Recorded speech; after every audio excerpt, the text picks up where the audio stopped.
Video last time मैंने बोला था कि एक और आखिरी वीडियो बनाऊंगा, तो चलो। और मैंने एक और चीज बताया था कि मेरे पास पीपीटी है जो बिल्कुल अलग है। तो चलो स्टार्ट करते हैं फटाफट से, टाइम वेस्ट किए बिना।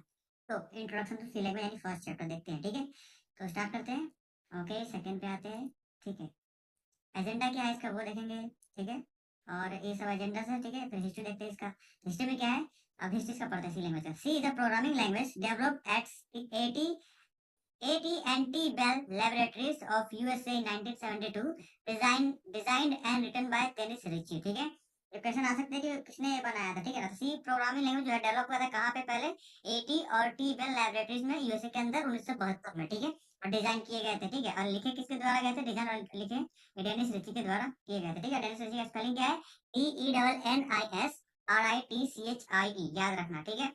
सी इज हाईली पोर्टेबल। सी क्या है, एक हाईली पोर्टेबल है software written for one computer can be run on another computer, यानी कि सी क्या है, पोर्टेबल हाईली डिवाइस है जो एक सॉफ्टवेयर को रन करता है दूसरे कंप्यूटर के अंदर, ठीक है। तो ये आसानी से हम कर सकते हैं, ट्रांसफर कर सकते हैं, पोर्टेबल कर सकते हैं, ठीक है, पोर्ट कर सकते हैं। Third, an important feature of C is its ability to extend itself, ठीक है। तो ये क्या है, इम्पोर्टेंट फीचर क्या है सी का, ये अपने आप को बढ़ा सकता है खुद से, ठीक है। इसका ये क्या है, एबिलिटी है।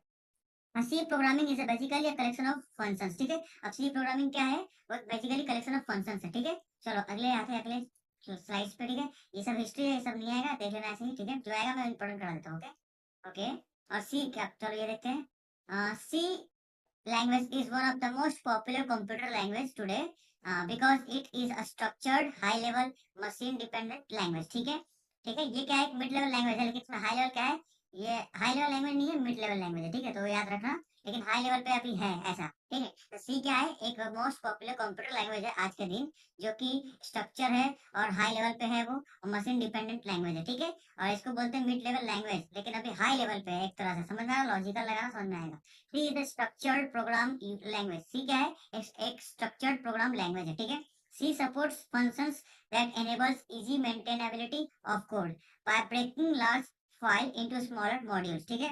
सी सपोर्ट क्या करता है, फंक्शन को जो एनेबल करता है या आसान मेंटेनेबिलिटी, ठीक है, को कोड को, यानी कि कोड को मेंटेन करने का आसान तरीका वो एनेबल करता है, ठीक है, कि हम कोड को मेंटेन कर सके। सी एक क्या सपोर्ट, कौन सा सपोर्ट को, सी उस फंक्शन को सपोर्ट करता है जो एनेबल करता है कोड को अच्छे से मेंटेन करने का, ठीक है। और कहाँ पे, उसको breaking large file into smaller module, यानी बड़े बड़े फाइल को छोटे छोटे टुकड़े में टुकड़ा करके उसको मैनेज करता है, ठीक है।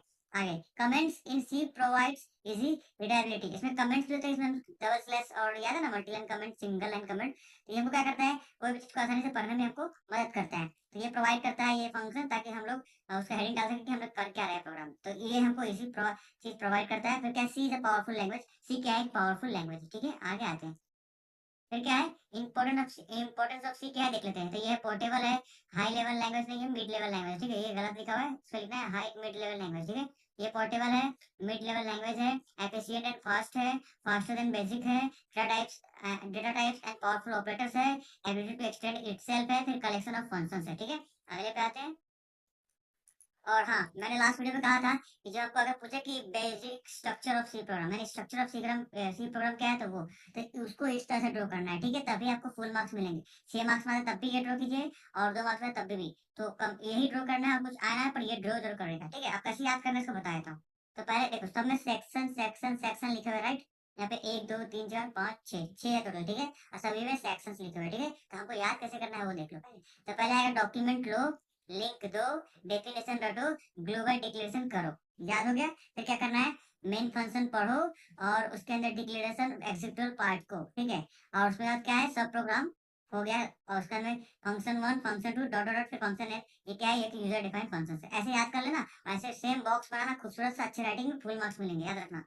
डॉक्यूमेंट्स लो, लिंक दो, फिनिशन रटो, ग्लोबल डिक्लेरेशन करो, मेन फंक्शन को देखो, उसमें डिक्लेरेशन पार्ट एग्जीक्यूटिव पार्ट को पढ़ो, सब प्रोग्राम देखो, function 1 function 2 dot dot dot dot function है, यूजर डिफाइंड फंक्शन, ठीक है, याद रखना। ओके, अब आ रहे हैं अगले स्लाइड पे। अभी क्या है, ये सब के बारे में लिख देना, चलो एक बार पढ़ लेते हैं। डॉक्यूमेंटेशन सेक्शन का मतलब होता है include set of comment lines, ठीक है। लिंक सेक्शन का मतलब होता है include instructions to the compiler to link function from the library system library, ठीक है। डॉक्यूमेंट सेक्शन क्या करता है, उसमें कमेंट्स लाइन को इंक्लूड करता है। लिंक सेक्शन क्या करता है, इंस्ट्रक्शंस को इंक्लूड करता है, जो कंपाइलर क्या करता है, लिंक करता है फंक्शन में सिस्टम लाइब्रेरी, यानी कि ये क्या है, स्लैश स्लैश यानी कमेंट लाइन है। ये क्या है, हेडिंग फाइल, जैसे हैशटैग लगाते हैं ना वो वाला। अब क्या है, डेफिनेशन सेक्शन, तो इंक्लूड ऑल सिंबॉलिक कांस्टेंट, ठीक है, जो कांस्टेंट होते हैं उनको इंक्लूड करता है, ठीक है। फिर ये क्या है, global declaration section defines global variable which are used in more than one functions, यानी एक फंक्शन ज्यादा यूज करते हैं ना, उसमें ये इस्तेमाल होता है, ठीक है ना। ये तो मैंने बता दिया, अब ये तो उसमें ही कुछ एक्स्ट्रा है, वो अभी तक पढ़ाया नहीं है। फिर अगला आता है मेन फंक्शन यानी इंट मेन या वॉइड मेन, ठीक है, उस तरह से। उसमें दो पार्ट्स होते हैं, ठीक है। All statements of declaration and executable part must be red and with semicolon, तो सभी के सभी सेमीकोलन से एंड होते हैं, तो पता ही है आपको, ठीक है। उसमें आता है declaration part, declare all variable which are used in executable part, ठीक है, डिक्लेयर कर देना हमको सभी वेरिएबल्स को, ठीक है। दूसरा क्या है, एग्जीक्यूटेबल पार्ट, यानी कि must be one statement in executable part and must between open and close braces, ठीक है, ये सब होना चाहिए खुले और बंद ब्रैकेट में, ठीक है। और ये क्या है, एक ही लाइन होना चाहिए, कि मान लो कि लिस्ट स्टार्ट करता है, ऐसे लिखते जाना है, ठीक है, देखो ऐसे लिखते जाना है। अब ऐसा नहीं कि यहाँ पे लिख दिया फिर यहाँ पे लिख दिया, ऐसा नहीं। हाँ, अगर ऐसे लिखते लिखते फिर जगह ना फिर नीचे आए तो समझ में आता है, तो ठीक है। बट ऐसे लिखते जाना है, ठीक है ना, वैसे ऐसा नहीं होता है, और एक ही लाइन में जाएगा, ठीक है। अगला, हाँ, तो इस एग्जांपल देख लेते हैं। तो ये रहा स्टूडियो, देखो ये है स्टैंडर्ड इनपुट आउटपुट, और ये है कंसोल इनपुट आउटपुट, ठीक है ना, कोनियो का फुल फॉर्म। एक लड़की को पूछा था प्रैक्टिकल में, वो जवाब नहीं दे पाई, ठीक है। तो उसमें देख लेना, समझ जाओगे, तुम्हारे याद रहेगा, दिमाग में बैठ जाएगा, ओके। डबल स्लैश ये है कमेंट लाइन, ठीक है। आगे आते हैं, सब मालूम होगा आपको, आगे आते हैं। फिर हेडर फाइल क्या है, तो the files that are specified in the include section is called as header file. These are pre compiled files that has some functions defined in them. We can call those functions in our program by supporting parameters. Header file is given an extension .h, C source is given an extension .c, ठीक है। अब header file के बारे में पढ़ते हैं। जो file जो है, जो फाइल है, वो स्पेसिफाइड है किसके लिए, इंक्लूड के लिए, इंक्लूड सेक्शन के लिए, जो कि होता है हेडर फाइल, जो कि हैशटैग वाला, ठीक है। और उसका ये क्या है, ये प्री कंपाइल है, ठीक है, और प्री कंपाइल फाइल है। और ये क्या है, इसके पास कुछ फंक्शंस है जो डिफाइन ऑलरेडी रहते हैं उसके लिए, ठीक है। फिर ये क्या है, ये कॉल किए जाते हैं दूसरे फंक्शंस को, एक प्रोग्राम और सपोर्ट करता है दूसरे पैरामीटर्स को, ठीक है ना, यानी वो वाला यूजर डिफाइंड फंक्शन के बारे में ही, ठीक है। हेडर फाइल जो है, उसका एक्सटेंशन होता है डॉट एच, और सी सोर्स जो फाइल है इसको हम सेव करते हैं किसी भी प्रोग्राम को, उसको डॉट सी एक्सटेंशन होता है, ठीक है। आगे आते हैं। इस तरह से प्रोग्रामिंग होता है, तो आपको मॉडल सिंपल सा है, बताने के होते हैं। C is a free language, ठीक है, C is a free form language, ठीक है। सी क्या है, एक फ्री फॉर्म लैंग्वेज है, ठीक है। और क्या है, we can group statement in one line, ठीक है, इस तरह से हम बना सकते हैं ग्रुप, और हम प्रोग्राम लिख सकते हैं। आगे, ये पता ही होगा आपको, मैंने पहले ही बता दिया है, तो बताने की जरूरत नहीं, आगे बढ़ते सीधा। अब एग्जीक्यूटिंग ऑफ सी प्रोग्राम, तो क्या है, type of program, save it, ठीक है, स्टेप्स बताएंगे कि कैसे हमको प्रोग्राम एग्जीक्यूट करें। तो अगर पूछे कि write steps of executing a program, तो ऐसे लिखना है। First, write a program, sorry, type a program, save it, example hello.c, compile the program, this will generate an exe file, executable file, run the program, actually that x created out of compilation compilation will run and note the .c file, ठीक है। उसके बाद क्या है, in different compiler we have different option for compiling and running, ठीक है, इस तरह से लिख देना है स्टेप्स, ओके। आगे आते हैं। फिर ये देखो, अब एक चीज यहाँ पे बताना है मुझे आपको, ये ना CLRSCR, इसका मतलब होता है क्लियर स्क्रिप्ट। तो देखो, देव सी प्लस जो है ना, उसमें हम इसको नहीं लिखे चलता है, हमारा जो आउटपुट रहेगा एकदम जो नया आएगा वही देगा हमको, नया नया लेटेस्ट लेटेस्ट। लेकिन कुछ में क्या होता है, वो अगर मान लो हमने ए लिखा 5, हमको प्रिंट किया तो A5 मिल गया, लेकिन हम ए को 7 रखते हैं तो भी A5 ही दिखता है, क्योंकि स्क्रीन क्लियर नहीं रहता, तो हमको क्लियर करना पड़ता है, उसमें लगाना पड़ता है ये वाला एक कीवर्ड लगाना पड़ता है, ठीक है ना।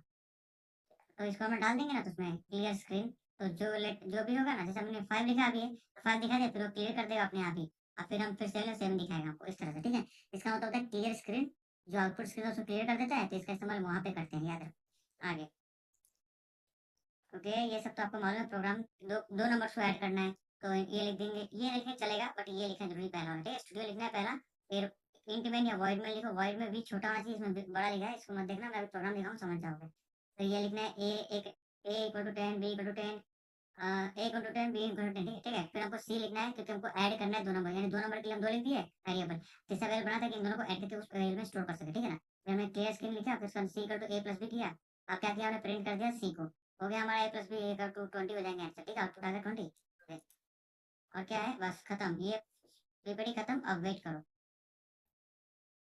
ठीक है, अब आते हैं constants, variables and data types. ठीक है, चलो इसके एजेंडा क्या है वो देख लेते हैं पहले। उसका एजेंडा ये है, इसके इंट्रोडक्शन देख लेते हैं। तो चलो, a programming language is designed to help process certain kinds of data consisting of numbers, characters, and strings, and to provide useful output known as information। ठीक है, तो एक प्रोग्रामिंग लैंग्वेज को डिजाइन किया गया है हेल्प करने के लिए कौन से प्रोसेस को देखते हैं। वो है डेटा कंसिस्टिंग ऑफ नंबर, जो डेटा क्या कंसिस्ट करता है, नंबर्स का, नंबर्स को, कैरेक्टर्स को, स्ट्रिंग्स को। ठीक है, और प्रोवाइड कर सके क्या, एक आउटपुट, जिसको बोलते हैं यूजफुल आउटपुट, जिसको बोलते हैं इंफॉर्मेशन। ठीक है, और फिर अ सेट ऑफ इंस्ट्रक्शंस और a set of task is called programme. तो प्रोग्राम किसको बोलते हैं, अ सेट ऑफ, एक सेट इंस्ट्रक्शन का या फिर कोई टास्क का सेट, कोई हाँ उसको बोलते हैं प्रोग्राम। ठीक है, फिर उसका प्रोसेस किसको बोलते हैं, the program is an execution mode is called process.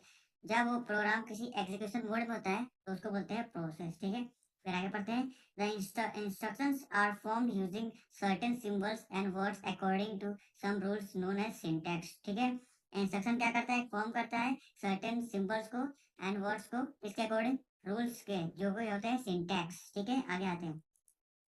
ये सिंगल लाइन कमेंट ऐसे लिखते हैं, स्लैश स्लैश सिंगल लाइन, सिर्फ सिंगल लाइन के लिए। मल्टी लाइन के लिए एक स्लैश स्टार पे जो लिखना है लिखो, 3 4 5 10 लाइन में, जितना भी लाइन में लिखना हो, और फिर स्टार और स्लैश लिखेंगे, पूरा खत्म हो जाएगा। इसमें जो भी लिखेंगे ये हमको आउटपुट स्क्रीन पे शो नहीं करेगा। ठीक है, हमको सिर्फ बताया कि इसमें क्या लिखा है, बट बाहर हमको आउटपुट में नहीं शो करेगा, यानी उसको क्या करेगा, कंपाइलर इग्नोर कर देगा, सिंपल। ठीक है, आगे आते हैं। फिर इसके बाद में character set in C group in the following categories. क्या है देख लेते हैं, लेटर्स है, डिजिट्स है, स्पेशल कैरेक्टर्स है, व्हाइट स्पेसिस है। ठीक है, आगे आते हैं। ये सब तो इजी है ना, upper case, lower case, digit है, फिर ये स्पेशल कैरेक्टर्स है, ये वाइट स्पेस है। ठीक है, आगे आते हैं। फिर सी टोकन्स क्या है देख लो यहाँ पे, text, words and punctuation mark is called tokens. ठीक है, जो टेक्स्ट हो, जो वर्ड हो और पंक्चुएशन मार्क हो ना, उसको बोलते हैं टोकन। सी है 6 टाइप्स ऑफ टोकन्स, देखते हैं कौन से 6। Operators, special symbols, strings, constants, identifiers, keywords. ठीक है, ये देख लो इसके एग्जांपल, ऑपरेटर ऐसा है, स्पेशल सिंबल ऐसा है, स्ट्रिंग ऐसा है, कॉन्स्टेंट ऐसा है, आइडेंटिफायर्स ऐसा है। आइडेंटिफायर जो आइडेंटिफायर जैसे वेरिएबल डालेंगे 5, मान लो डाल दिया रेट, तो रेट आइडेंटिफाई करेंगे, हर रेट की वैल्यू किधर है, ऐसा। ये कीवर्ड क्या है, इंट, प्रिंटफ, स्कैनफ, इस तरह से। ठीक है, आगे आते हैं। अब देखो टोटल कितने कीवर्ड्स है वो आप देख लेना इधर, 999। आप खुद गिन लेना कितने हैं। ठीक है, 9 1 9 2 18, 9 0 7, 4 जा 36, 9 5 45, 9 6 जा 54, 9 7 जा 63। टोटल इसमें 63 कीवर्ड्स है। ठीक है, याद कर लेना। ओके, 63। तो ये सब जरूरत होती है, पर इसमें अभी हम ले जाएंगे क्योंकि एडवांस में यूज होता है। इसमें से कुछ ही यूज हुए हैं यहाँ पे, बाकी सब एडवांस में यूज होंगे। ठीक है, आगे आते हैं। आइडेंटिफायर्स क्या होते हैं, तो identifiers refers to the names of variables, functions and arrays. ठीक है, आइडेंटिफायर्स क्या करता है, वो नेम्स को रिफर करता है जो वेरिएबल्स होते हैं, फंक्शंस होते हैं, एरेस होते हैं। ठीक है, these are user defined names and consist of a sequence of letters digits with a letter as a first character। ठीक है, ये क्या है, ये यूजर डिफाइंड नेम्स है जो कंसिस्ट क्या करता है, सीक्वेंस लेटर्स का, डिजिट्स का और लेटर्स का। ठीक है, फर्स्ट कैरेक्टर के रूप में। ओके, फिर both upper case and lower case letters are permitted. ठीक है, दोनों ही हम यूज कर सकते हैं। The underscore character is also permitted identifiers. ठीक है, अंडरस्कोर वाला भी इस्तेमाल कर सकते हैं। ओके, आ जाते हैं सीधा। ये प्रैक्टिकल है, कर लेना खुद से आप ट्राई। ठीक है, आगे तो बताऊंगा ही, पर इसमें खुद से भी ट्राई कर लेना। ये कांस्टेंट है। ठीक है, इसमें न्यूमेरिकल कांस्टेंट होते हैं, कैरेक्टर होते हैं। ठीक है, सिंगल लाइन, स्ट्रिंग होते हैं, रियल कांस्टेंट, इंटीजर, ये सब पढ़ाने के होते हैं, नहीं आएंगे। ठीक है, ये क्या है, न्यूमेरिक कांस्टेंट, ये भी जरूरत नहीं है, आगे आते सीधा। टाइम पास नहीं करना है, फटाफट से बता देना है। ठीक है, इसमें नहीं है। फिर 16 पे क्या है, ये बैक स्लैश कैरेक्टर कांस्टेंट। ठीक है, ये जरूरत है। ओके, आपको ये वाला नहीं पढ़ाया होगा, लेकिन मुझे पढ़ाया था, मुझे मालूम है क्या है, क्योंकि ये सब एडवांस में आता है, हम लोग बेसिक सीख रहे हैं। ठीक है, तो ये देखते हैं इसका इस्तेमाल। तो पहले हम ये डालेंगे ना, वो सब छोड़ो, चलो समझा रहा हूँ। C support special backslash character constant that are used in output function. ठीक है, सी सपोर्ट करता है कौन से स्पेशल बैक स्लैश, जो यूज कर सके कांस्टेंट के रूप में आउटपुट फंक्शन के लिए। ठीक है, आउटपुट फंक्शन में कांस्टेंट के रूप में यूज कर सके। ठीक है, these character combinations are known as escape sequence. इसको स्केप कैरेक्टर्स बोलते हैं सारे को। ठीक है ना, इस कॉम्बिनेशन, तो इसमें से हमको दो पढ़ाया गया है, वो है स्लैश एन और स्लैश टी, यानी कि एक स्पेस देने के लिए स्लैश टी, और स्लैश एन न्यू लाइन में जाने के लिए। ठीक है, अब बाकी ये क्या वो दिखाया था। स्लैश से ऑडिबल अलर्ट होते हैं, यानी आवाज आती है। बी से बैक स्पेस होता है, एफ से फॉर्म फीड होता है, फिर वो एन से तो न्यू लाइन होता है, फिर जी ये तो नल है, ये तो पढ़ाया गया, सॉरी 3 पढ़ाया गया, ठीक है।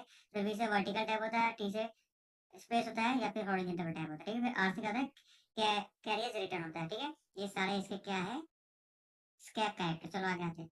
डेटा टाइप्स क्या है, primitive data types, user defined data types और डिराइव्ड डेटा टाइप्स, ठीक है। ये 3 है और इसमें बोलते हैं एनसीसी सपोर्ट 3। एनसी क्या है, एएनएसआई सपोर्ट करता है 3 क्लासेस को, डेटा टाइप्स के लिए, ये तीनों है, ठीक है। और data type is programming language, ठीक है। डेटा टाइप क्या है, प्रोग्रामिंग लैंग्वेज है। ये सेट ऑफ डेटा वैल्यूज, जो सेट है डेटा वैल्यूज का हैविंग प्री डिफाइंड कैरेक्टरिस्टिक्स, ठीक है। उसमें प्री डिफाइंड है ऑलरेडी कैरेक्टरिस्टिक्स, ठीक है। आगे आते हैं। ये हो गया, ये है प्रिमिटिव डेटा, देखते हैं यहाँ पे नंबर्स कैरेक्टर लॉजिकल, ठीक है। इसके अंदर फिर नंबर्स के अंदर इंटीजर्स रियल नंबर्स, ठीक है। और इंटीजर्स में बाइट शॉर्ट इंट लॉन्ग, ठीक है। रियल में फ्लोट डबल, कैरेक्टर में 4, लॉजिकल में बुलियन, खत्म। ये सब आप देख लेना। ओके ओके, चलो ये समझा देता हूँ, ये शायद इंपॉर्टेंट हो सकते हैं, ठीक है। सबके यहाँ पे बिट्स लिखे हैं, बाइट्स नहीं लिखे हैं, ठीक है। तो मैंने बोला था पिछले में 8 से मल्टीप्लाई करना है, 8 से मल्टीप्लाई नहीं करना है, मैं अभी आपको बताया था क्या करना है, मतलब याद रखना है कैसे, ठीक है। तो आपको याद रखना है कि इंट का होता है 16, कोई भी इंट का 16 होता है, ठीक है। सिर्फ शॉर्ट इंट का 8 होता है, इंट कोई भी हो 16, सिर्फ शॉर्ट इंट का 8 होता है, ठीक है। और लॉन्ग इंट का 32 होता है, ये याद रखना है इंट का, ठीक है। लॉन्ग इंट का होता है 32, स्मॉल इंट का होता है 16, सॉरी 8, और नॉर्मल जो होते हैं उनका होता है 16 बिट्स। गलती हो गई, फिर से बोलता हूँ। स्मॉल इंट का होता है 8, लॉन्ग इंट का होता है 32, और नॉर्मल के लिए होता है 16, ठीक है। ये सब बिट्स में है, ओके। आगे आते हैं। अब देखो फ्लोट के कितने बिट्स हैं, 32, डबल के कितने हैं, 64, लॉन्ग डबल के कितने हैं, एक ही। अब आप पूछोगे तो फिर इंट का क्या बताओ, एक ही, ठीक है, एक ही बताता हूँ। तो आप एक काम करना, इंट के आप बता देना 16, ठीक है। 16 इज द बेस्ट आंसर। आगे आते हैं। फिर 4 का कितना है, तो 8 बिट्स है, ठीक है। 4 का 4 का 8 बिट्स, याद रखो। फिर क्या है, यूजर डिफाइंड डेटा टाइप्स, तो वो क्या है, user defined data type is basically made by the user itself, यानी हमारे द्वारा बनाए जाते हैं, ठीक है। इसमें क्या है, डिराइव्ड डेटा टाइप में derived data types are array structure pointer function, ठीक है, सबके सब। आगे आते हैं। ये सब प्रैक्टिकल खुद कर लेना भाई। वेरिएबल्स मालूम है हमको, कोई भी चीज में हम कुछ उसमें मेमोरी स्टोर करते हैं वो, ठीक है। चलो देख लेते हैं। A variable is a data name that may be used to store a data value. Variable क्या है, डेटा नेम है जो हम इस्तेमाल कर सकते हैं डेटा वैल्यू को स्टोर करने के लिए। A variable may take different values at different times of execution and may be chosen by the programmer in a meaningful way, ठीक है। वेरिएबल क्या है, एक डिफरेंट वैल्यूज है जो डिफरेंट टाइम्स में यूज कर सकते हैं एग्जीक्यूशन के वक्त, ठीक है। और उसका हम चूज कर सकते हैं उसका चूज करता है प्रोग्रामर के द्वारा एक मीनिंगफुल वे में, ठीक है। फिर इट में consist of letters, digits and underscore character. तो उसमें हम क्या कर सकते हैं, लेटर्स लिख सकते हैं, डिजिट लिख सकते हैं और अंडरस्कोर। अब डिजिट कैसे लिख सकते हैं, बाद में मान लो ए लिखते हैं, A2 A3 ऐसे लिख सकते हैं, लेकिन हम 3A ऐसे नहीं लिख सकते, ठीक है। अब यहाँ पे देखो एग्जांपल लिख देते हैं, एवरेज हाइट, ठीक है। ये भी क्या है, एक तरह से वेरिएबल है, ठीक है। आगे आते हैं। अब वेरिएबल क्या है, पता है आपको कैसे डिक्लेरेशन करना है, ठीक है ना आपको। तो इसको रहने देता हूँ, आगे आता हूँ। ये असाइनमेंट है यहाँ पे इस्तेमाल, इसमें नॉर्मल है, इधर भी असाइनमेंट है वैसे तो। फिर इसका में नॉर्मल ये ए है, इंट ए इक्वल टू 10, फिर इसका ए इक्वल टू A+1, इस तरह से, ठीक है। आगे आते हैं सीधा।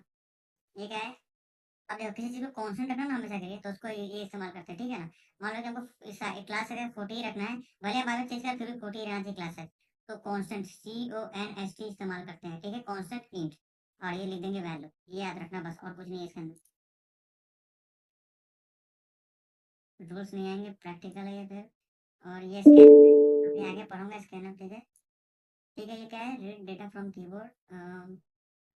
स्कैनर, देखो स्कैनर क्या होता है, इनपुट से यूजर से इनपुट लेता है, प्रिंटफ क्या है, आउटपुट देता है।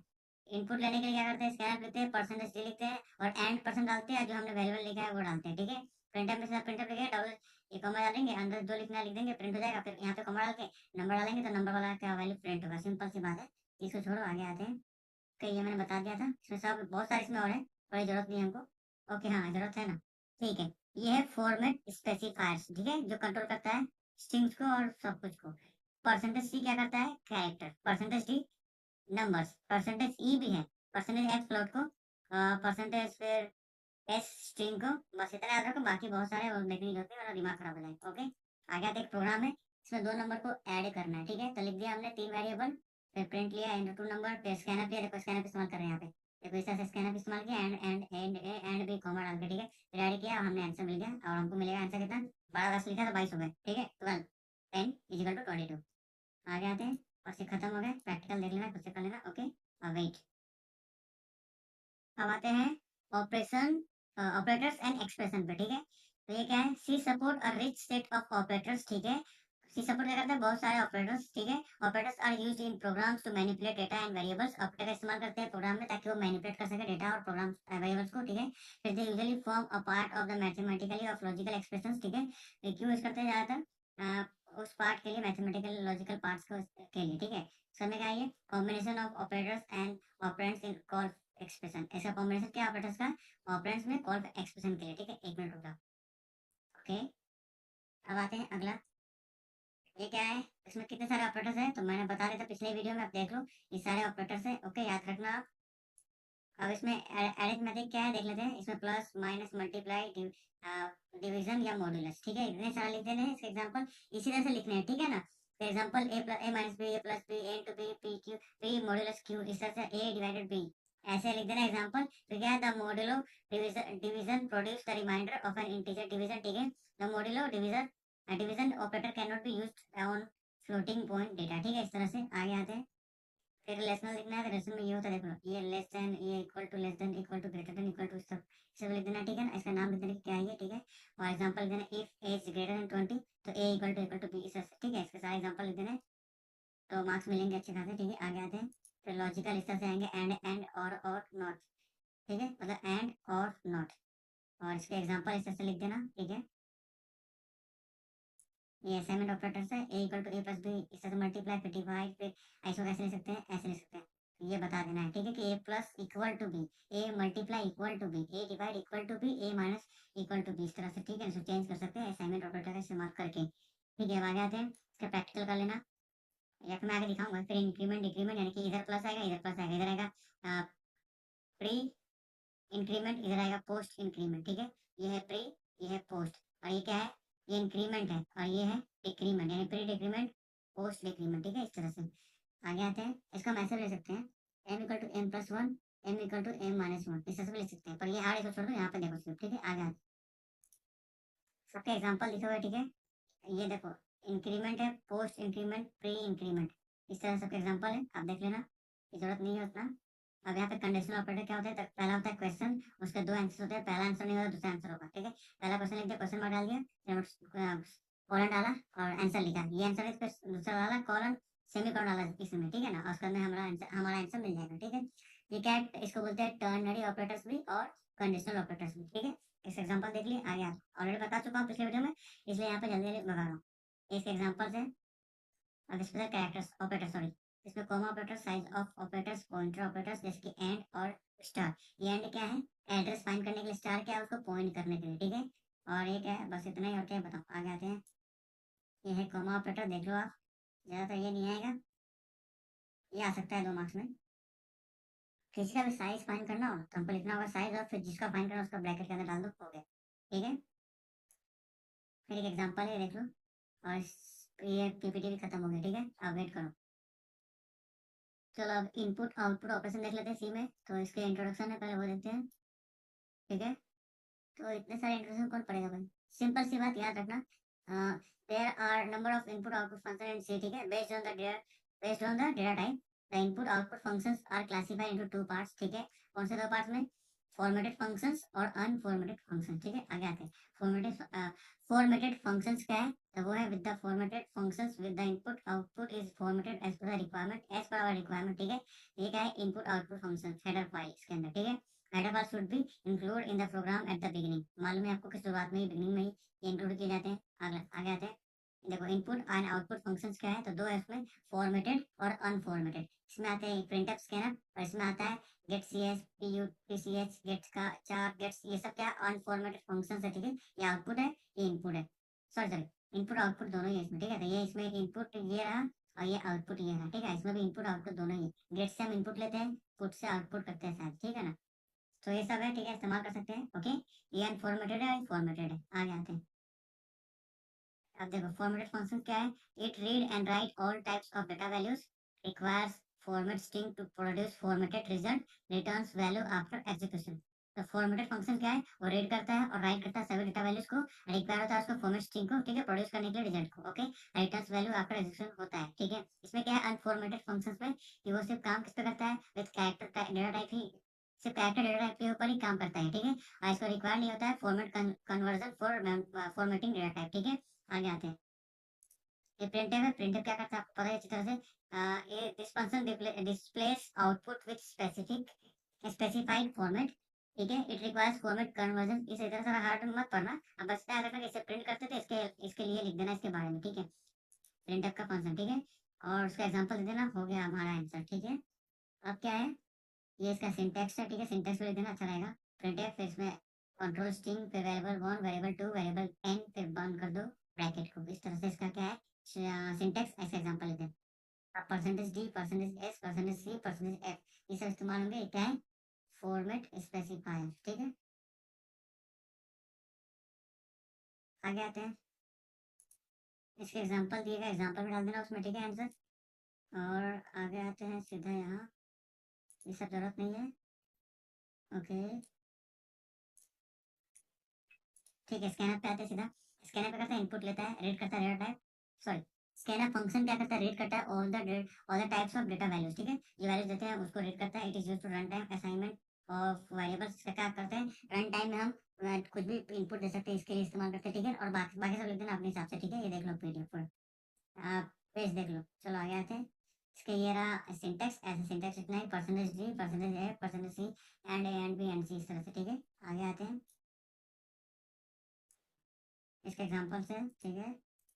अब ये क्या है, ओके, इन सब के फॉर्मेट स्पेसिफायर लिखे हुए और क्या है कहाँ पे है वो, ये जरूरत नहीं है, आगे बढ़ते सीधा, इसके कैरेक्टर बता दिया था और जरूरत नहीं इसको देखना, चलो।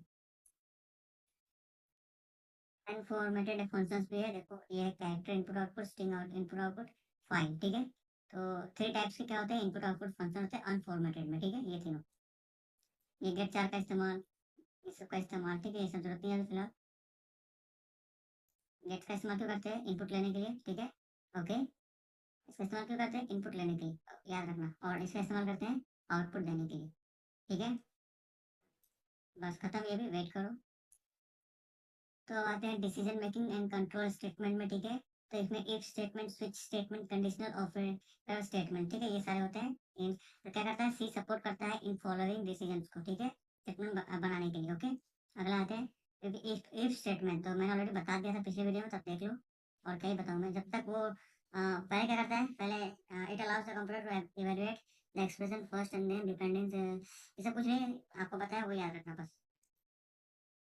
इसमें देख लो, ये भी देख लो, हाँ, अब इसका फ्लो चार्ट बताना जरूरी है, ठीक है, तो दिखा देता हूँ फ्लो चार्ट, एक मिनट, ठीक है। तो पहले फ्लो चार्ट देख लो, अब क्वेश्चन इफ का फ्लो चार्ट पूछा जाए तो पहले हमको टेस्ट यानी कि कंडीशन डालना है, ठीक है, इसे से इसको बोलते हैं, ओके। फिर अगर वो फॉल्स हुआ तो डायरेक्ट जाएगा कहाँ पे, यहाँ पे स्टेटमेंट जस्ट बिलो इफ, यानी यहाँ पे क्या एक्सिक्यूट हो जाएगा, ठीक है, जो यहाँ पे स्टेटमेंट होगा ना उसमें घुस जाएगा, ठीक है, और अगर ट्रू हुआ तो वो बॉडी में जाएगा, बॉडी को रीड करेगा, और फिर उसको स्टेटमेंट आएगा, फिर क्या करेगा आउटपुट देगा, फॉल्स हुआ तो सीधा चला जाएगा स्टेटमेंट में, और ट्रू हुआ तो पहले बॉडी में जाएगा फिर स्टेटमेंट में, ठीक है। ये होता है इफ एल्स, यानी दो कंडीशन होगा ना, if true then goes here, if false then it will go here, okay. अब आगे आते हैं, इसका एग्जांपल देख लो, एग्जांपल बताने की जरूरत नहीं, आपको अच्छे से आता है, नहीं आता तो देख लेना। इफ एल्स क्या होते हैं, इफ यहाँ पे इफ डालेंगे, यहाँ पे एल्स डालेंगे, ठीक है, अगर ये सही है तो प्रिंट कर दो इसको, वरना इसको प्रिंट कर दो, सिंपल सी बात, ठीक है। प्रोग्राम जब मैं प्रैक्टिकल दिखाऊंगा आपको सब समझ में आएगा, अगर नहीं आ रहा तो। फिर इफ एल्स का फ्लोचार्ट ऐसे होता है, ये डाल दिया हमने डायमंड शेप वाला डिसीजन वाला, ठीक है। अब क्या किया, क्वेश्चन पूछा, ट्रू हुआ तो बॉडी में जाएगा फिर स्टेटमेंट में जाएगा, फॉल्स हुआ तो फिर दूसरे बॉडी में जाएगा, ठीक है, दूसरे बॉडी में, और फिर स्टेटमेंट में जाएगा, फिर प्रिंट करेगा, समझ गए। ये इफ में क्या था, ट्रू होगा तो बॉडी में जाएगा फिर स्टेटमेंट में, और फॉल्स होता तो क्या जाता, कहाँ जाता, सीधा सीधा स्टेटमेंट में जाता, लेकिन इसमें क्या है, अगर ट्रू हुआ तो बॉडी में जाएगा, अगर फॉल्स हुआ तो एक और बॉडी में जाएगा, ठीक है, फिर स्टेटमेंट में जाएगा, ओके। तो दो स्टेप हो जाएंगे इधर। आगे आते हैं, एग्जांपल देख लेना, ठीक है। अब नेस्टेड इफ किसको बोलते हैं, इफ एल्स का ही इस्तेमाल करें हम, एल्स इफ का ना करें। तो इफ लिखा, फिर इफ के अंदर एक और इफ एल्स डाल दिया, फिर एल्स लिखा और उसका डाल दिया, ठीक है। अगर ये सही है तो ये भी सही होना चाहिए, यानी कि दो नंबर को कंपेयर करने के लिए हो सकता है, ठीक है, दो या तीन नंबर को अंदर से ढूंढने के लिए, जैसे मान लो ठीक है 3 नंबर, ठीक है, तो अगर ए बी से बड़ा है, ठीक है, तो इसमें घुस जाएंगे। फिर ए सी से ही बड़ा है तो प्रिंट कर दो ए, नहीं तो क्या कर दो पी, प्रिंट सी कर दो। अब यहाँ पे देखो अगर सी भी नहीं है तो बचेगा क्या, एल्स अपने आप प्रिंट कर देगा बी को, ठीक है, इस तरह से। आगे आते हैं। अब ये है नेस्टेड इफ का, देखो पहले क्या होगा, यहाँ पे स्टार्टिंग हुआ, ठीक है, यहाँ पे क्वेश्चन डाल दिया इफ वाला। अब क्या है, अगर ट्रू हुआ तो जाएगा नीचे, अगर ये ट्रू हुआ तो यहाँ जाएगा सीधा स्टेटमेंट में आ जाएगा, अगर फॉल्स हुआ तो इधर जाएगा। देखो अगर यहाँ पे डाल दिया, ठीक है, अगर ट्रू हुआ तभी इधर जाएगा, वरना इधर चला जाएगा, यानी सीधा प्रिंट इधर हो जाएगा। ओके, अगर ट्रू हुआ तो इसमें जाएंगे। अब अगर ये भी ट्रू हुआ तो इधर जाएगा, फिर इधर से इधर जाएगा, यानी कि सीधा आउटपुट कर देगा। लेकिन अगर ये फॉल्स हुआ तो फिर इसमें जाएगा, फिर यानी कि दो स्टेटमेंट होंगे यहाँ पे। देखता है पहला यहाँ पे क्वेश्चन डाल दिया कि ए इक्वल टू 10, ए बी से बड़ा मान लो, चलो ठीक है, ए बी से बड़ा डाल दिया, ठीक है, अगर बड़ा है तो इधर जाएगा, छोटा है तो इधर जाएगा, और छोटा है तो इधर जाएगा, सीधा बाहर निकल जाएगा, ठीक है, और अगर बड़ा है तो इधर जाएगा। अब चेक करेगा क्या बी सी से ही बड़ा है, अगर हाँ तो इधर आएगा, फिर इधर निकल जाएगा, अगर नहीं है बड़ा तो सीधा इधर आके निकल जाएगा, यानी सीधा हमारा आंसर क्या हो जाएगा, आंसर क्या हो जाएगा, सीधा सीधा स्टेटमेंट टू का आंसर हो जाएगा, ठीक है। ओके, आगे आते हैं सीधा। क्लोजर ऐसे बनाना है, ठीक है, एग्जाम्पल से, ये सब मैं बाद में दिखाऊंगा प्रैक्टिकल। अब ये एल्स इफ लेटर क्या होता है, तो इफ फिर else if else if else if else if फिर एल्स, इस तरह से बनाना है, ठीक है। तो एल्स इफ हम जितनी बार लिख सकते चाहे, बस स्टार्टिंग होगा एल्स एंडिंग होगा, ठीक है। इसमें हम पहले डालेंगे कि ये बड़ा है इससे, तो ये बड़ा है इससे तो इसे प्रिंट करो, नहीं तो ये बड़ा है तो इसको प्रिंट करो, तो ये बड़ा है तो इसको प्रिंट करो, या तो बस जो बचा ऑटोमेटिकली प्रिंट हो जाएगा, ऐसा। आगे आते हैं, फिर वही इसका फ्लोचार्ट देख लेते हैं। क्वेश्चन, अगर ये बड़ा है तो इधर चले जाओ और फिर प्रिंट कर दो सीधा, अगर छोटा है इसमें फॉल्स होगा तो यहाँ पे जाएगा, फिर इन दोनों में से करेगा, अगर ट्रू हुआ तो सीधा निकल जाएगा इधर इस स्टेटमेंट के साथ, अगर फॉल्स हुआ तो फिर इसमें घुसेगा। अब ये क्या होगा, ये ट्रू होगा तो इधर से इधर निकल जाएगा, वरना फिर पूरा घूम के इधर आएगा। सिंपल सी बात, इस तरह से ये क्या है, nested if else ladder, sorry if else ladder, else if ladder, ठीक है, नेस्टेड नहीं, सॉरी। ओके, अगला एग्जांपल है, प्रैक्टिकल है। प्रैक्टिकल के बाद क्या है, यहाँ पे स्विच पे, स्विच क्या है आपको मालूम है, स्विच डाल दो, एक्सप्रेशन डाल दो, इधर ब्रैकेट ऑन करली वाला, फिर केस वन केस टू फिर डिफॉल्ट, ठीक है, ब्रेक सब में डालने, सिर्फ डिफॉल्ट में डालो चलेगा, ओके, डालो तो भी चलेगा, नहीं डालो तो भी चलेगा। हो गया, यहाँ पे इसके नीचे डिफॉल्ट के नीचे स्टेटमेंट डालने तो याद रखना। आगे आते हैं, इसका फ्यूचर कैसे है, तो पहले लिखेंगे कोड, कोड को लिखेंगे, क्वेश्चन कंडीशन देंगे, यस तो इधर जाएगा, सीधा प्रिंट हो जाएगा, नो तो नीचे जाएगा, अगर फिर इसमें यस हुआ तो इधर जाके प्रिंट हो जाएगा, नो तो फिर नीचे जाएगा, और इस बार सीधा यहाँ पे आके प्रिंट कर देगा डिफॉल्ट में, ठीक है। फिर case one case two case three, अगर इन तीनों में से कोई नहीं है सीधा यहाँ आएगा, प्रिंट हो जाएगा, अगर ये है तो सीधा ऐसे करके ऐसे हो जाएगा, अगर केस टू सही है तो इधर आके इधर, केस थ्री सही है तो इधर आके इधर, समझ गए। आगे एग्जाम्पल से, ओके आगे बढ़ते हैं, थोड़ी खत्म, वेट, अगले चैप्टर पे आगे चलो, डिसीजन मेकिंग एंड लूपिंग देख लेते हैं, अब इसमें लूप आएगा, ठीक है, तो ये सब जरूरत नहीं है, आगे आते हैं सीधा entry control loop, exit control loop, मालूम है आपको, चलो पढ़ते हैं। Control conditions are tested before the start of the loop execution, यानी जो कंट्रोल कंडीशन है वो टेस्ट किए जाते हैं पहले ही स्टार्ट करने के, लूप को एग्जीक्यूशन को स्टार्ट करने के पहले ही, ठीक है। उसके बाद में if the conditions are not satisfied then the body of the loop will not be executed, अगर कंडीशन ट्रू नहीं हुआ तो सीधा सी बात है वो बॉडी लूप एग्जीक्यूट नहीं होगा, ठीक है। लूपिंग प्रोसेस क्या है, a looping process include the following steps, कौन-कौन से, setting and initialization of a counter to test for a specified condition for execution for of the loop, फिर execution of the statements in the loop, increment और decrement the courier, ये सब जरूरत नहीं है, सिर्फ इतना जरूरत है याद रखना, ओके। फिर एग्जिट कंट्रोल लूप का इतने आते हैं, ठीक है, इतने ही पढ़ते हैं, इसके आगे पढ़ेंगे उतनी।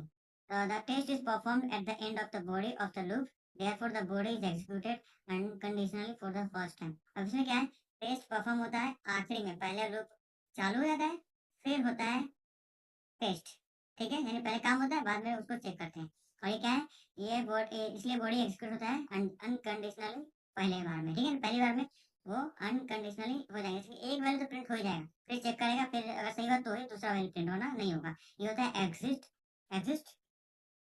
एग्जिट कंट्रोल लूप, ठीक है। आगे आते हैं, अगला क्या है, ये इसके फ्लो चार्ट है, ठीक है, एंटर किया, टेस्ट चेक किया, फॉल्स हुआ तो सीधा बाहर, ट्रू हुआ तो नीचे जाएगा, फिर वापस घूम के वापस आएगा, फिर से ट्रू हुआ तो नीचे जाएगा, फिर से घूम, ट्रू ऐसे घूमता रहेगा लूप की तरह, ठीक है। फॉल्स हुआ सीधा बाहर आ जाएगा, ओके। सेम इसका देख लो आप, अगर एंट्री किया हमने, अब क्या है, हम अभी देखो ये क्या है, एंट्री कंट्रोल लूप, और ये है एग्जिट कंट्रोल लूप, ठीक है। अब इसमें डायरेक्टली पहले एक प्रिंट करेगा, फिर अगर ट्रू हुआ तो नीचे, फॉल्स हुआ तो ऊपर घूम के वापस जाएगा, ठीक है। इस तरह से घूम घाम के आएगा। तो देखो एंट्री में सिंपल सी बात है, वो पहले चेक करेगा, फॉल्स हुआ तो सीधा बाहर, और ट्रू हुआ तो घूम घूम करेगा तो ट्रू रहेगा, जैसे फॉल्स हुआ बाहर जाएगा। इसमें क्या है, पहले उसको एक बार वैल्यू ले लेगा, फिर अगर ट्रू हुआ तो ठीक है, वरना फिर बाहर कर देगा, सिंपल। ओके, आगे आते हैं। अब 3 लूप होते हैं, for loop, while loop, do while loop. While loop क्या करता है, व्हाइल लूप क्या है, एंट्री कंट्रोल्ड लूप स्टेटमेंट है, ठीक है। उसका सिंटेक्स ऐसे होता है, बस इतने बताओ, पूरा बताओ। So the test condition is evaluated and if the condition is true, then the body of the loop executed, ठीक है। जब टेस्ट कंडीशन इवेलुएट किए जाते हैं, अगर कंडीशन ट्रू होते हैं तो बॉडी लूप एग्जीक्यूट किए जाते हैं, ठीक है। और observe after execution of the body, body के एग्जीक्यूशन के बाद, क्या बोल रहा हूँ यार अभी, बॉडी के एग्जीक्यूशन के बाद क्या होता है, test condition is once again evaluated and if it is true the body is execute once again. फिर से अगर वो ट्रू हुआ तो फिर से क्या हो जाएगा, एग्जीक्यूट कर देगा, सिंपल। फिर this process of repeated execution of the body continues, simple सी बात हिंदी बता देता हूँ। जब तक ट्रू होता रहेगा तब तक लूप घूमता रहेगा और वैल्यू प्रिंट करता रहेगा, ठीक है। उसका सिंटेक्स ये है, ये होते हैं व्हाइल लूप। आगे आते हैं सीधा, कहाँ गए, ये हो गया व्हाइल लूप, ठीक है। अब आते हैं डू व्हाइल पे, ठीक है।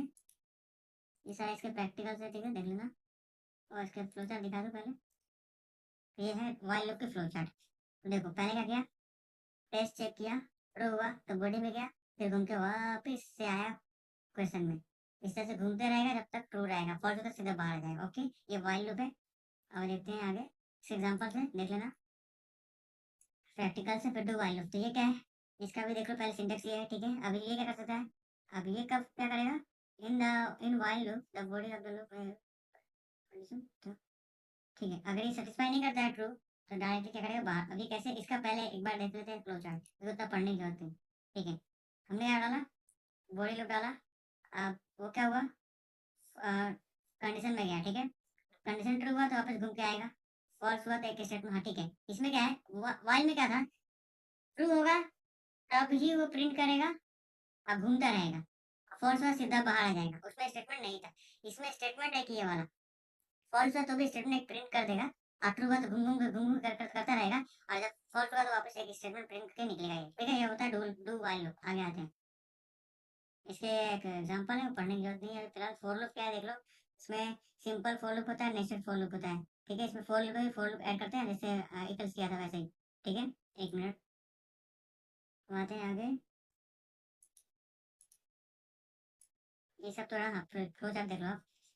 पहले क्या किया, इनिशियलाइजेशन किया, कंडीशन डाला, ट्रू हुआ तो कहाँ गया, नीचे कोड में, और इंक्रीमेंट हुआ, फिर वापस घूम के आया, और फिर अगर कंडीशन ट्रू हुआ तो फिर नीचे, वाला फॉल्स हुआ तो सीधा बाहर, ठीक है। क्या किया इसने, कंडीशन चेक किया, ट्रू है तो कोड में गया, फिर इंक्रीमेंट उसका किया, फिर वापस से कंडीशन में गया, फिर से अगर ट्रू है तो फिर से कोड में जाएगा, इस तरह से घूमता रहेगा। अगर फॉल्स हुआ तो बाहर, जैसे मान लो कि पहले ही फॉल्स हो गया तो सीधा बाहर चला जाएगा, ठीक है। आगे आ रहे हैं, ये क्या है, एग्जाम्पल है, देख लेना खुद ही। अब नेस्टेड क्या है, मैंने बताया था, फॉर लूप भी एक और फॉर जैसे इक्वल्स किया था, ठीक है। इक्वल्स में इक्वल्स ऐसा वैसा, इसका देख लो आप।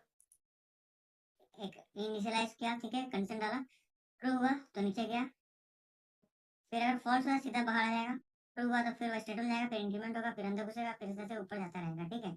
आप फॉल्स होते सब बाहर आ जाएंगे, इतना याद रखना, ओके। तो प्रोग्राम से प्रैक्टिकल से, ओके। ये सब कुछ काम का नहीं है, फिर देखने की जरूरत नहीं।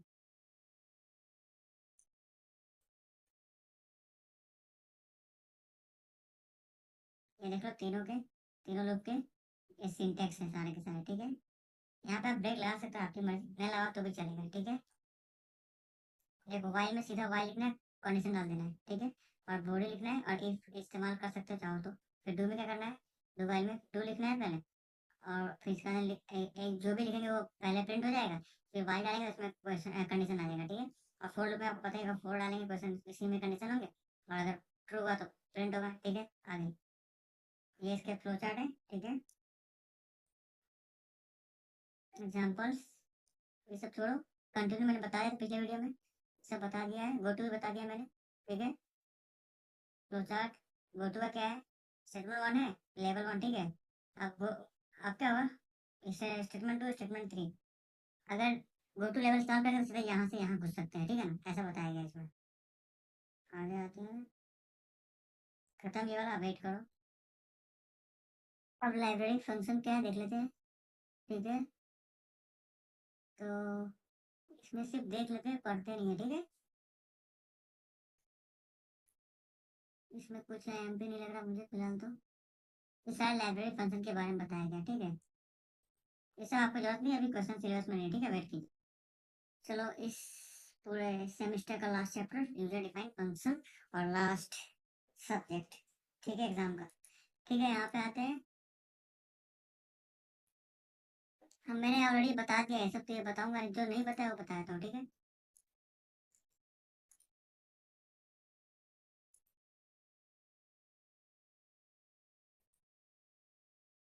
ये सब जरूरत नहीं है, ठीक है। सीधा आगे आते हैं, ठीक है। ये जरूरत पड़ेगी, okay. Call by value, argument passing, ठीक है। आर्गुमेंट पासिंग दो तरीके से कर सकते हैं, एक कॉल बाय वैल्यू और कॉल बाय रेफरेंस, ठीक है। आगे आते हैं। कॉल बाय वैल्यू क्या है, तो the call by value method of passing arguments to a function copies the actual value of an argument in the formal parameter of the function, ठीक है। क्या है कॉल बाय वैल्यू, एक method है क्या करने के लिए, आर्गुमेंट को पास करने के लिए एक फंक्शन के अंदर, आप कॉपी करके एक्चुअल वैल्यू में आर्गुमेंट की तरह इस्तेमाल करके उसको फॉर्मल पैरामीटर में फंक्शन का बना देता है, ठीक है।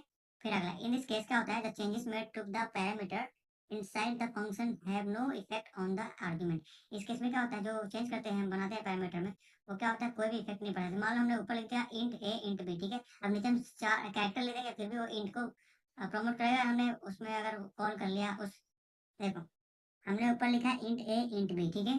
अब हमने उसको कॉल किया है, जो ऊपर हमने बनाया है फंक्शन को, ठीक है। और नीचे हम लिख दिया चार कैरेक्टर, तो वो क्या करेगा, इंट को लेगा, ना कि कैरेक्टर, क्योंकि हमने ऑलरेडी उसको कॉल किया, कॉल पे क्या है, इंट लिखा हुआ है इसीलिए, ठीक है। तो इसलिए उसको इग्नोर कर देगा, इसमें इफेक्ट नहीं होगा, ये बताया गया। फिर by default C programming use call by value to pass arguments. ये ऑटोमेटिकली क्या करता है, कॉल बाय वैल्यू अपने आप ये इस्तेमाल करता है और आर्गुमेंट्स को पास करता है। तो ये तो सिंपल है कॉल बाय वैल्यू, ठीक है। कॉल बाय रेफरेंस में देखना पड़ेगा, ओके, उसमें हमको खुद से करना पड़ता है। फिर in general it means the code within a function cannot alter the arguments used to call the function, ठीक है। जरूरत नहीं कि हम उसको कॉल करें बार बार और वो करें।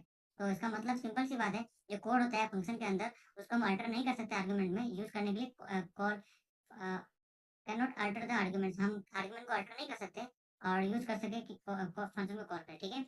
अगला आते हैं, स्वैपिंग ऐसे करते हैं, देखो। इसको रहना था प्रोग्राम, प्रैक्टिकल नहीं दिखाना। कॉल बाय रेफरेंस तो क्या है वो देख लेते हैं आप।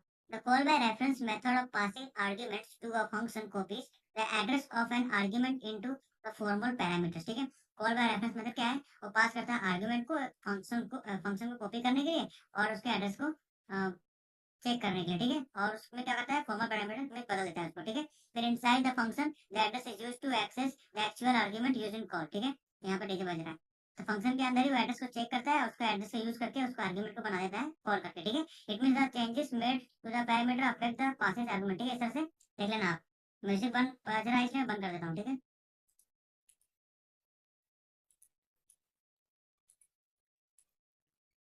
चलो, सारे के सारे चैप्टर खत्म।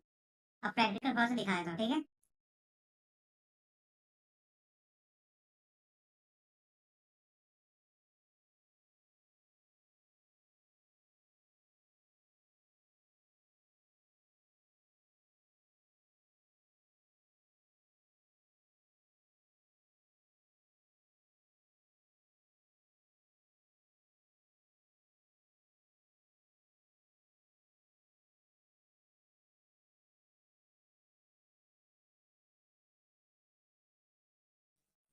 यहाँ पे डीजे बज रहा है इसलिए मैं आपको समझाने पड़ा, पर आप देख लिए समझ जाइएगा, ठीक है ना, प्रैक्टिकल, ओके।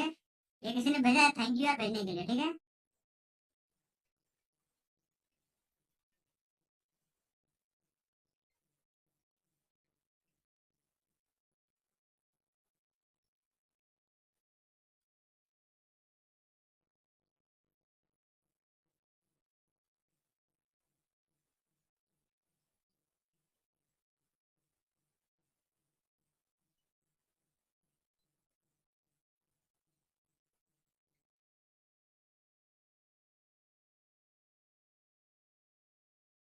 मेरे ख्याल से 2 आएंगे 6 मार्क्स के क्वेश्चन में, ये प्रैक्टिकल तो करने पड़ेंगे। हाँ, बड़ा मार्क्स चाहिए तो प्रैक्टिकल पे देख लो भाई, ठीक है। देखो बहुत बड़े बड़े प्रैक्टिकल चाहिए, ठीक है, देख लो अच्छे से।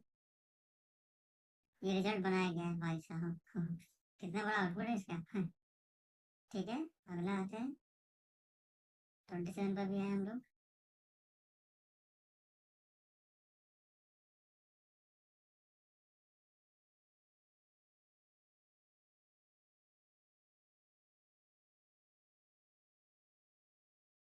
अब बंद हो गया म्यूजिक।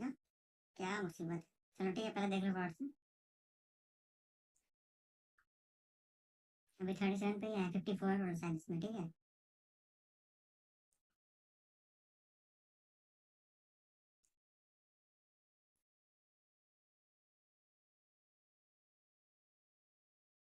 40 पे है।